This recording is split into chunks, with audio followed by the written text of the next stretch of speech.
Jangan lupa subscribe, like, komen, dan bagikan. Jangan sampai kamu ketinggalan info-info penting dari channel Pak D. Kelas 4, tema 9, subtema 1, pembelajaran 5. Ayo bernyanyi. Keselarasan hubungan antara manusia. Keselarasan hubungan antara manusia dan lingkungan dapat digambarkan melalui berbagai bentuk dan cara. Salah satunya dengan lagu.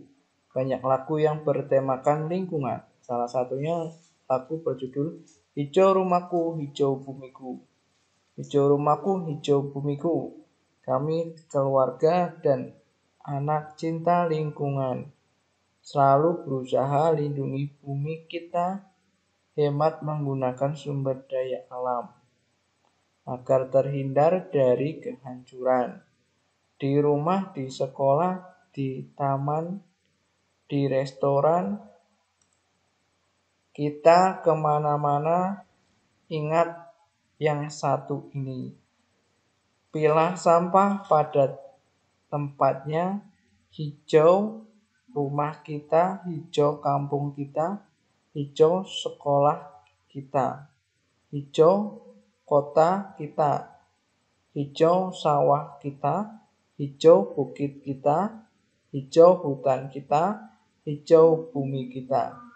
Mari kita semua suka menanam pohon agar kita terhindar dari banyak bencana. Ingat selalu bersyukur padanya. Berlatihlah menyanyi lagu Hijau Rumahku, Hijau Bumiku. Berlatihlah terus hingga kamu dapat bernyanyi dengan baik. Selanjutnya nyanyikan bersama teman-temanmu. Gunakan iringan alat musik yang ada di sekitarmu. Beni begitu kagum akan semangat para petani. Para petani bekerja keras mengolah tanah dan menanam berbagai jenis tanaman. Mereka bekerja keras memenuhi kebutuhan makanan untuk manusia. Menjadi petani banyak dilakukan oleh masyarakat yang tinggal di pegunungan, dataran tinggi, dataran rendah. Masyarakat yang tinggal di daerah pesisir pantai, mereka banyak menjadi nelayan. Mereka semua bekerja keras untuk memenuhi kebutuhan hidupnya sendiri dan masyarakat luas. Hal ini menunjukkan adanya keterkaitan daerah dan sumber daya alam dengan aktivitas manusia. Kegiatan ekonomi masyarakat sangat bergantung pada sumber daya alam yang dimiliki daerahnya. Sebagai contoh, masyarakat di pedesaan memanfaatkan tanahnya untuk ditanami berbagai tanaman pertanian dan perkebunan. Sebaliknya dengan masyarakat di daerah pesisir pantai, sebagian besar kegiatan ekonominya mengandalkan hasil perikanan laut. Berikut beberapa kegiatan ekonomi masyarakat yang bergantung pada sumber daya alam. Yang pertama, masyarakat daerah pantai. Pantai merupakan batas pertemuan antara daratan dan lautan. Pantai menyuguhkan pemandangan yang sangat indah. Pantai menjadi sumber daya alam yang berharga bagi Indonesia.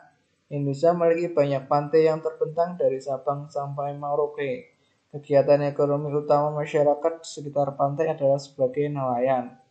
Namun oleh karena pemandangan di pantai sangat indah, maka berkembanglah sektor pariwisata. Kompleks-kompleks pertokoan, penginapan, dan hotel serta jasa pemandu wisata dan penyewaan alat-alat penyelam menjadi usaha ekonomi baru masyarakat di pesisir pantai.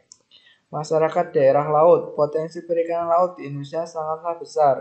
Hal ini karena sebagian besar wilayah Indonesia adalah lautan. Laut memiliki banyak potensi, kita bisa memanfaatkan berbagai hasil laut seperti ikan, mutiara, kerang, kepiting, udang, teripang, dan rumput laut. Di laut juga ada kegiatan pengeboran sumber energi minyak bumi. Kita juga bisa memanfaatkan laut sebagai wisata bahari. Kalau kita menyelam, kita bisa menyaksikan keindahan laut. Beberapa daerah yang memiliki keindahan bawah laut seperti Raja Ampat di Papua dan Bunaken di Sulawesi Utara. Masyarakat daerah sungai. Sungai merupakan lingkungan alam yang sangat penting bagi sebagian orang. Sungai dipergunakan sebagai sumber energi bagi kehidupannya. Namun bagi sebagian orang lain, sungai juga digunakan sebagai sumber pengairan bagi pertaniannya. Sungai yang ada di bendung dengan dialirkan ke sawah-sawah. Sungai juga menjadi jalur transportasi bagi masyarakat. Ada salah satu usaha ekonomi yang memanfaatkan sungai yaitu mendirikan pasar terapung. Pasar jenis ini dapat ditemukan di Sungai Barito, Banjarmasin. Semua usaha jual beli dilakukan di atas perahu. Oleh karena keunikannya, pasar ini juga menjadi objek wisata. Masyarakat dataran tinggi. Dataran tinggi memiliki wilayah datar yang memiliki ketinggian lebih dari 400 meter di atas permukaan air laut. Daerah dataran tinggi baik untuk menanam sayuran dan buah-buahan.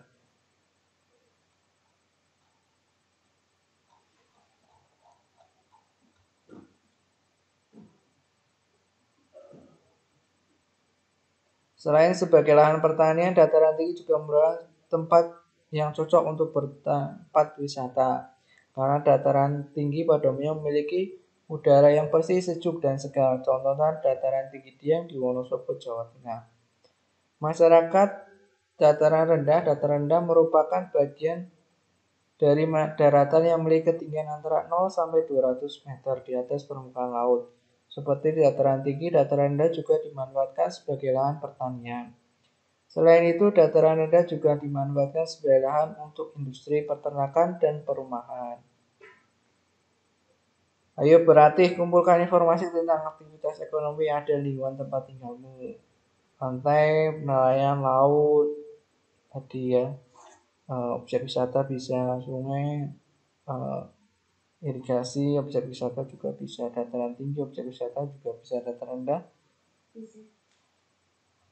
Perdagangan bisa dataran tinggi, bisa untuk objek wisata, bisa untuk pertanian, juga bisa sayur ya. Ayo renungkan apa yang kamu pelajari hari ini. Dataran tinggi, dataran rendah. Penghasilan, mata pencarian, dan lainnya. Manfaat apa yang dapat kamu ambil melalui pembelajaran ini? Iya, tadi lingkungan juga mempengaruhi pekerjaan. Keterampilan apa saja yang dapat kuasai melalui pelajaran ini? Jadi kita menyanyi, sudah. Ya. Apa yang akan kamu lakukan setelah melalui pembelajaran ini? Ya, mencari tahu daerah sekitar untuk lebih tepatnya untuk kegiatan ekonomi apa. Iya, udah selesai ya. Subtema tema 9, subtema 1 pembelajaran